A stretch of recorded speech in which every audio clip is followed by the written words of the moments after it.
Welcome back. One of the best parts of Flashback Friday is seeing how things have changed and how a lot of things are really just still the same. Yeah, and that's especially true today. We go back to the early 2000s when technology was really advancing. So this is when debt collectors started going a little high-tech. Take a look. It's all part of Flashback Friday, only here on The Current on News 8. Log on to your computer or check your cell phone. May have a message waiting for you if you're overdue on a bill or two. Creditors and debt collection agencies are using new methods to remind you they're waiting. The lender really has to pursue multiple channels to try and get in touch. Not sure you like the idea of a debt collector getting a hold of you on your email account or through a text message?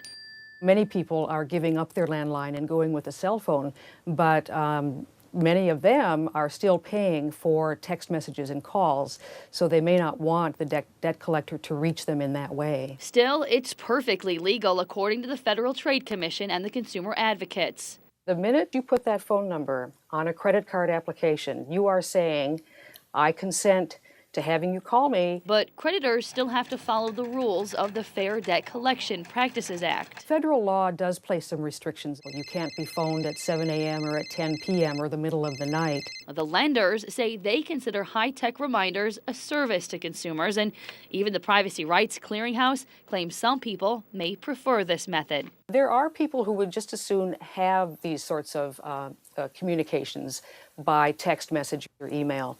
They don't want to talk to a human being. It takes up their time. But if you're not one of them, well, let the debt collector know in writing. It's not enough to just talk into the phone and say, don't ever call me on my cell phone again. Just contact me by a postal mail. You have to send them a letter and tell them that. Then, by law, they have to stop. But like it or not, marketing researcher Ken Patterson says this new high-tech debt collection won't be going away anytime soon. In fact, you can expect it to increase in this economy.